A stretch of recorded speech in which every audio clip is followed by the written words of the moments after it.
Amigos, ¿qué tal? Sean ustedes bienvenidos a la entrevista. Hoy se encuentra con nosotros el doctor Herminio Blanco. Él fue el principal negociador del Tratado de Libre Comercio de América del Norte. Actualmente es presidente de la firma ICOM Inteligencia Comercial.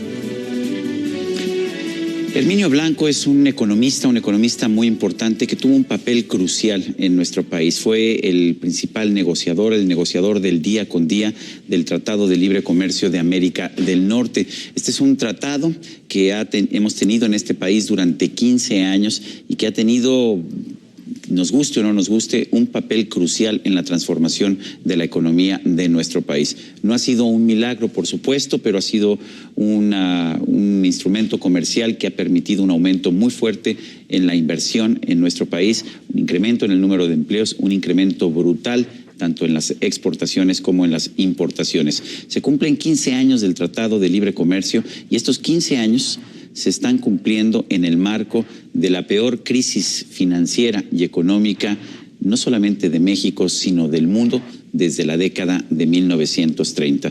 Para mí es un privilegio tener ante estas cámaras al doctor Herminio Blanco. Herminio, gracias por estar con nosotros. Muchísimas gracias, Sergio, por invitarme. Mira, lo primero que yo quiero empezar es a los 15 años del Tratado de Libre Comercio y en un momento en que, como suele ocurrir cuando hay crisis, surgen voces proteccionistas, preguntarte si tú piensas que el Tratado de Libre Comercio debe seguir estando vigente, si ha tenido una función adecuada para la economía de México, pero también para la de Estados Unidos. Como tú muy bien dijiste, Sergio, en los 15 años que lleva el Tratado de Libre Comercio, las expectativas que teníamos cuando negociamos el Tratado de Libre Comercio han sido superadas, pero por mucho.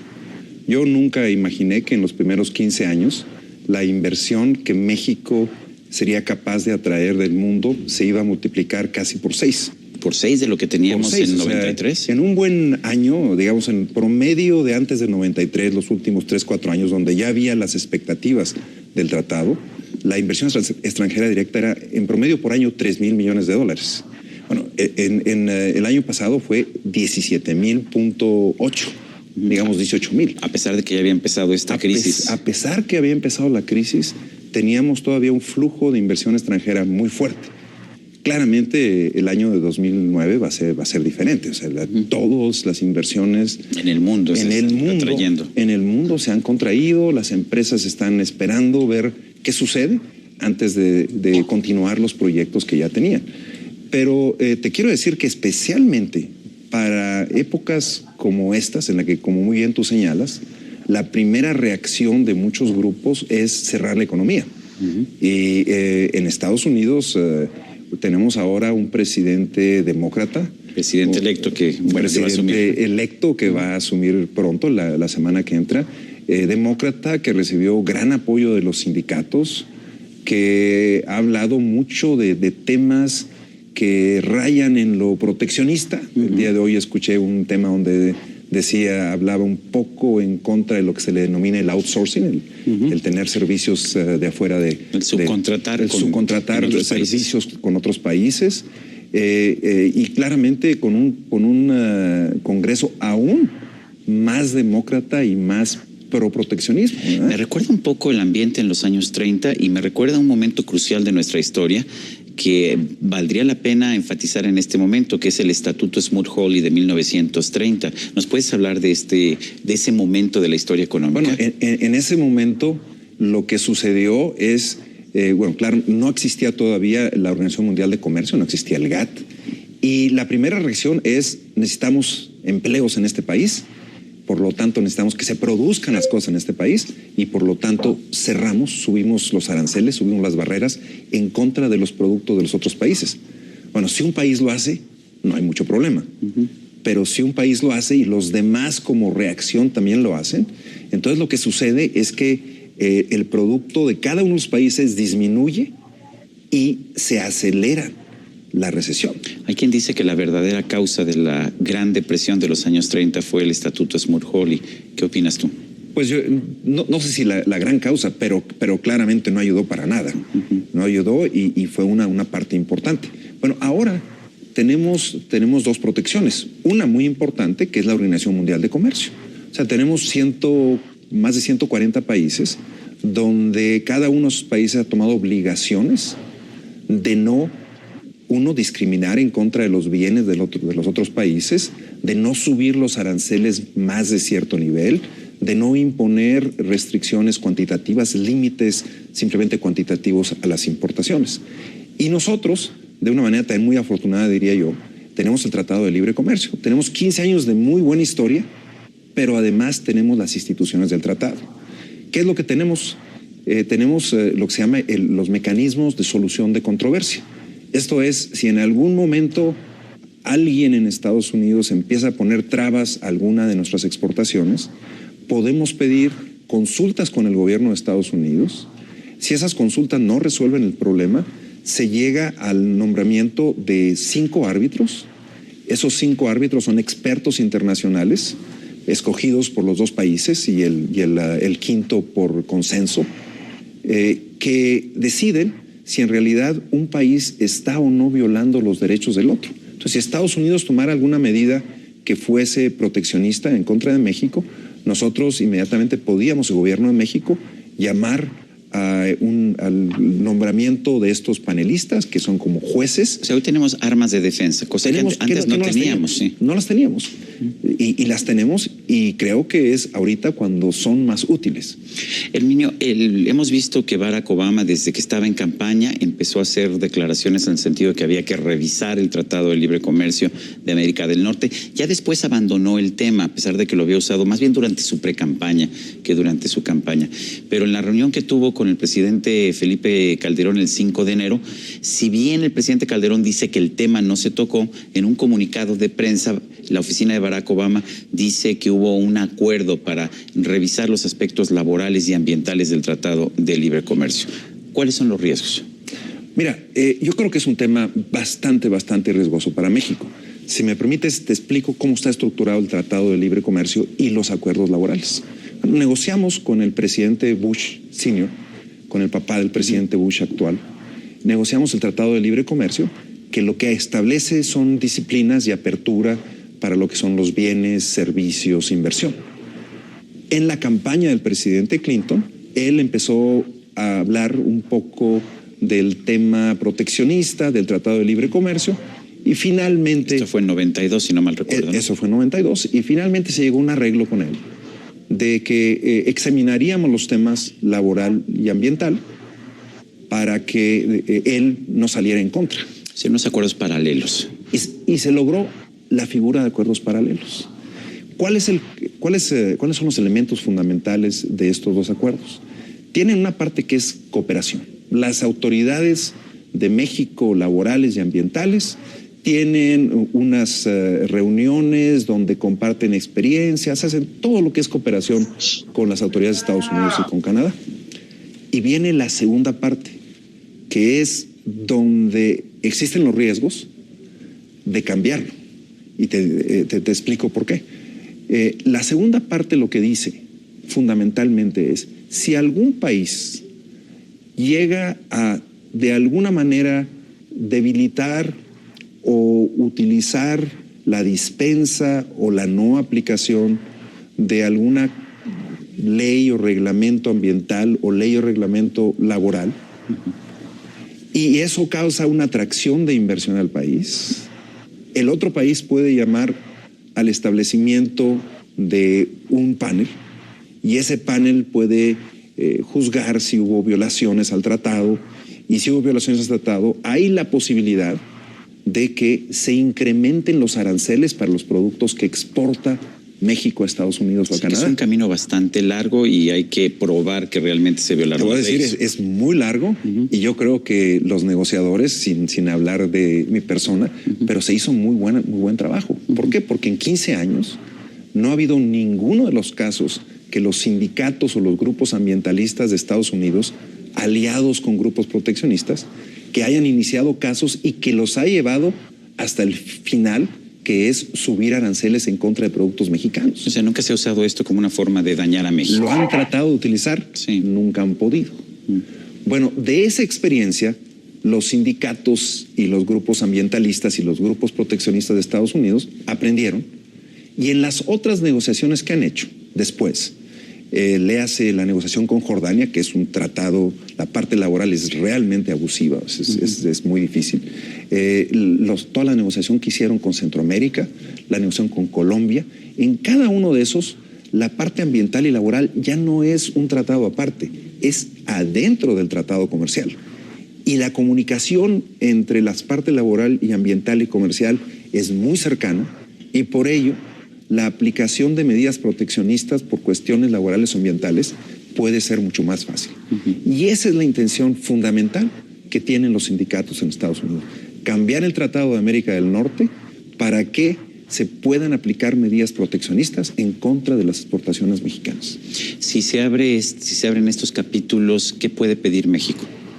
Pues es una de las cosas también. O sea, si se abre, es una negociación muy compleja, como tú muy bien conoces, donde todo quedó balanceado. Si abres un lado, obviamente el otro país quiere abrir. ¿Sí? Canadá tiene las cosas que quiere abrir y nosotros tendríamos una lista interminable. Y si nosotros empezamos a abrir, obviamente otros grupos proteccionistas en Estados Unidos les gustaría también reabrir nuestras exportaciones de tomate, nuestras exportaciones de aguacate. Ahora, ¿ha sido un éxito el tratado o ha sido un fracaso en términos comerciales? O sea, ha aumentado el comercio entre los dos países, ¿no es así? Bueno, nuestro comercio se ha multiplicado por 5 veces. Nuestra inversión se ha multiplicado, como te dije, casi por 6 veces. Hay quien dice que el tratado ha sido un fracaso porque tenemos un déficit comercial, no con Estados Unidos, pero un déficit comercial general. ¿Tú qué les dices? Mira, en primer lugar, el déficit comercial es una variable que está determinada por la macroeconomía, no por la microeconomía, en primer lugar. O sea, es una variable que es un saldo macroeconómico. Un país que está pidiendo prestado del resto del mundo, o sea, un país que recibe inversión, tiene un saldo negativo en la balanza de cuenta corriente, ¿no? ¿Sí? Eso a veces no se entiende, pero eso es una regla que vemos en todo el mundo, en toda la historia, ¿no? En todo el mundo. O sea, si yo pido prestado del mundo, quiere decir... Como lo hace Estados Unidos. O como lo hacemos nosotros. Como lo hacemos nosotros. O sea, si no tengo suficiente capital, si no tengo suficiente ahorro interno, voy a tener un déficit de cuenta corriente y voy a requerir capital del exterior. Así. Ahora, lo curioso del caso es que tenemos un superávit con Estados Unidos. Pero es que ahí lo que hacemos es, tenemos un déficit con Europa y déficit con Asia. ¿Qué compramos de esos países? Compramos partes y componentes y bienes de capital que vienen a establecerse. Los bienes de capital se establecen en México, las partes y componentes las ensamblamos y las exportamos a Estados Unidos. Entonces, el superávit que tenemos muy importante con Estados Unidos. ¿De cuánto es? Bueno, pues debe haber sido... ¿En 2008? En 2008 yo creo que cerca de 30 mil millones de dólares. ¿Sí? Qué bueno eso. Es muy importante, muy importante. Esto es el reflejo del déficit que tenemos con Asia, de donde importamos. Yo había escuchado una cifra de 80 mil millones. Estoy completamente fuera. Con Estados Unidos. Un superávit, perdón, con Estados Unidos de 80 mil millones. Mira, bueno, no importa, las cifras no son, pero tenemos un superávit comercial fuertísimo, fuertísimo. Estamos viviendo un momento de gran incertidumbre económica, estamos viviendo un momento de fuertes presiones en los mercados cambiarios, financieros.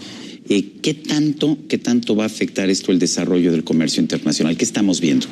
Bueno, a nosotros nos va a afectar mucho. Ya nos está afectando. Si uno ve las últimas cifras de la balanza comercial de Estados Unidos, vemos que nuestras exportaciones, por ejemplo, de todos productos electrónicos, tanto de consumo como computadoras, disminuyeron casi 20%. Si comparas noviembre 2008 con noviembre 2007. En lo que se refiere... Automóviles. En lo que se refiere a automóviles, ha bajado como un 7-8%.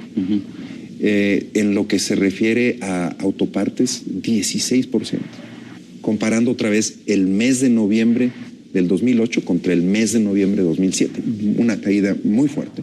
Y era de esperarse. O sea, en una crisis, lo que hace el consumidor deja de comprar lo que no requiere del día a día, que son televisiones, que son refrigeradores, que son estufas, que son los automóviles. Los bienes duraderos que les llaman. Los bienes duraderos. Y ahí se representa, pues, digamos, el 65% de lo que exportamos a Estados Unidos son bienes duraderos.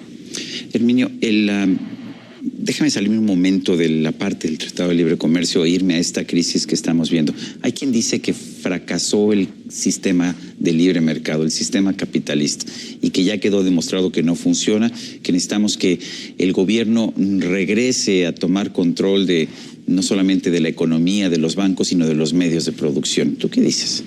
Yo creo que sí hubo faltas de regulación.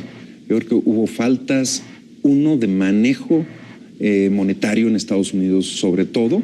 Hay ciertos fenómenos mundiales como es el gran superávit que tiene China, y ese superávit causa una gran liquidez en los mercados. Después hubo lo que es una burbuja, que ha habido muchas en la historia de la humanidad. Esta fue una burbuja en los precios de las casas que fueron subiendo, que es peligrosa per se. Sin embargo, las hipotecas fueron después convertidas en otros instrumentos financieros que fueron muchas veces más grandes en la magnitud que las hipotecas. Una vez que empezaron a bajar los precios de las casas por el exceso de número de casas, las hipotecas bajaron de precio, perdieron calidad, y los otros instrumentos, los billones en términos de lo que usamos en México. O sea, millones de millones, sí. Sí. Billones en el sentido de millones de millones, no. Sentido real de español. Millones de millones. Sí. Esos millones de millones que se habían construido alrededor de las hipotecas empezaron a causar un desastre por todos lados. ¿Sí? Este mercado, el mercado de derivados, es un mercado que no solamente no está regulado, sino que no es un mercado central, es un mercado bilateral, donde dos partes se entienden y hacen contratos. Entonces, realmente ahí falta regulación. Pero de eso a ir a hacer una sobreregulación, eso yo creo que tendría impactos muy fuertes sobre la capacidad de crecimiento del mundo. Lo vimos con la famosa Sarbanes-Oxley, esta ley que se hizo después del escándalo de Enron. Claro. Que fue tan excesiva que finalmente no funcionó. Sobreregulación. Yo estoy en algunos consejos que tienen que tomar todas las disciplinas, y la cantidad de papeles que se hacen, la cantidad de dinero que se gasta en abogados, en auditores, es increíble. Y es parte de esta sobreregulación, ¿no es así? Exacto. Entonces, uno de los graves peligros es que de esta crisis salga un sistema financiero que, si bien requiere regulación, pero muy específica y muy dirigida a los derivados, que haya una sobreregulación y que eso impida el crecimiento del mundo y sobre todo el crecimiento de nuestro país. Vamos a hacer una pausa en este momento. Estamos en la entrevista. Estamos conversando con el doctor Herminio Blanco. Él es presidente de ICOM, Inteligencia Comercial. Fue uno de los principales, quizás el principal negociador del Tratado de Libre Comercio de América del Norte. Con el doctor Herminio Blanco, presidente de ICOM, Inteligencia Comercial, el negociador del Tratado de Libre Comercio allá en los años 90.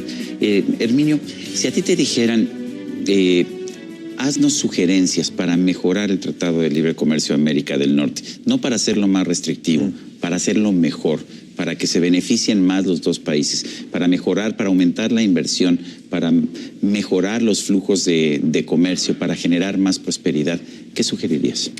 Yo creo que desde el punto de vista del Tratado de Libre Comercio hay pocas cosas que le puedes cambiar, por la siguiente razón. O sea, las cosas que nos interesan a nosotros de Estados Unidos no está dispuesto a ceder.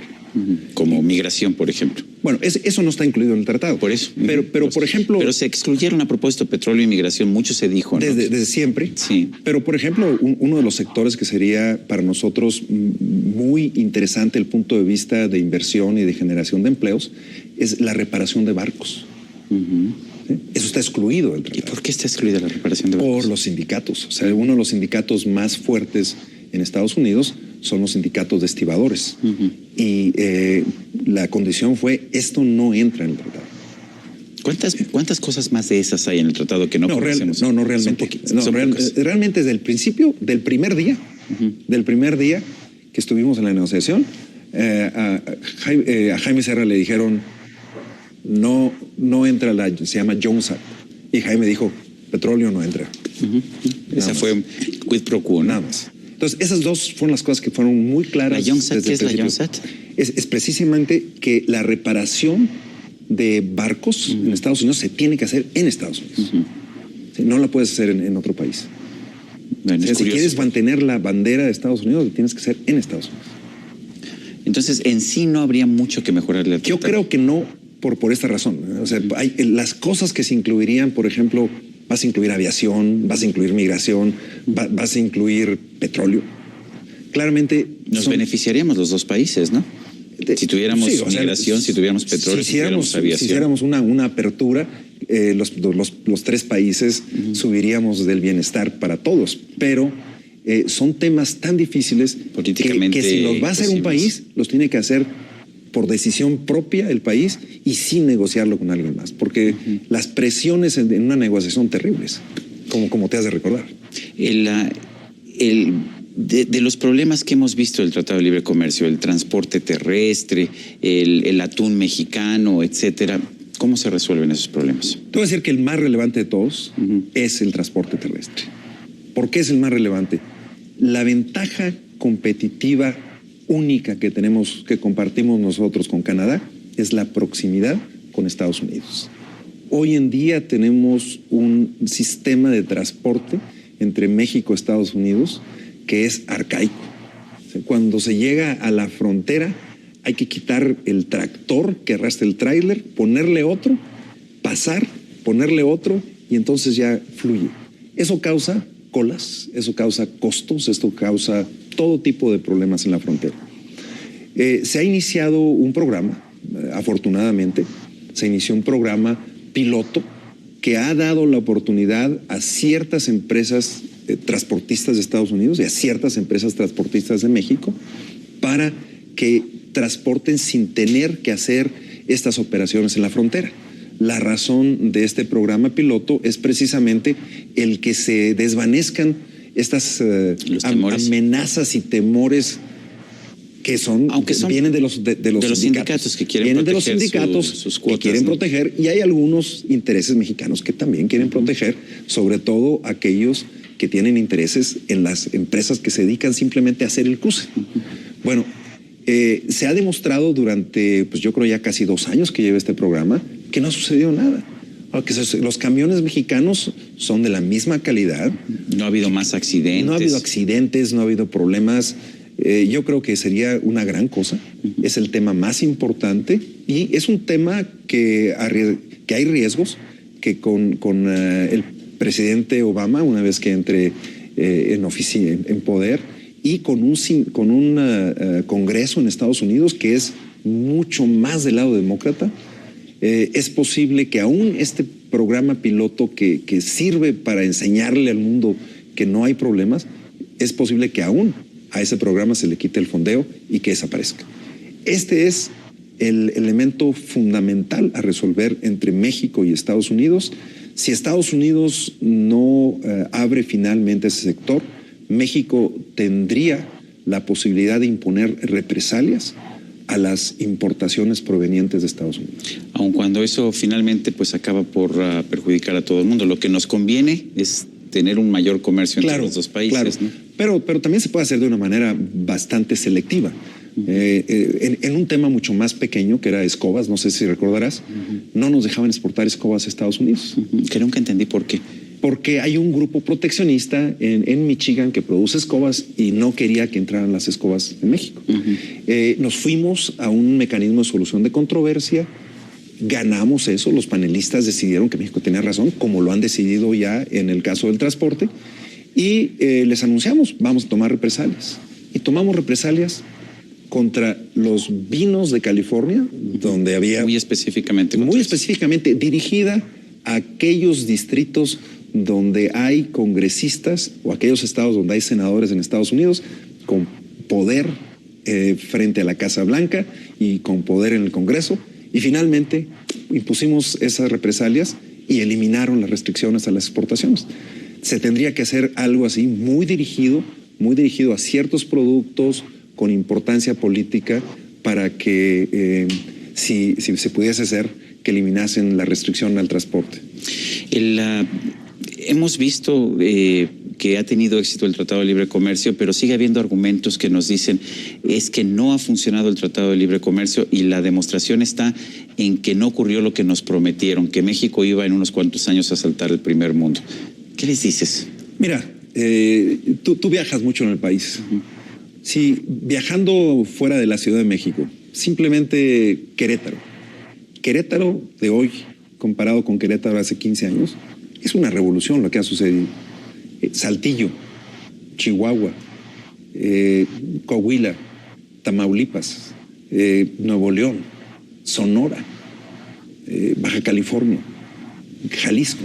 O sea, realmente en esos estados que están, uno, mejor comunicados con Estados Unidos, que tienen mejor educación, que tienen mejor aplicación del Estado de Derecho, son los que más han podido aprovechar el Tratado de Libre Comercio. Nos dice que quizás el problema no esté en el Tratado de Libre Comercio, sino en esos otros factores. Exactamente. Educación, infraestructura. Infraestructura, comunicación, Estado de Derecho.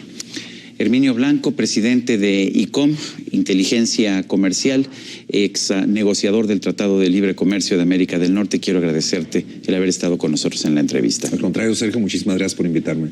Y a usted, amigo televidente, que hace posible este programa, se lo agradezco también. Eso es todo por hoy, pero no se lo olvide. Nos vemos la próxima.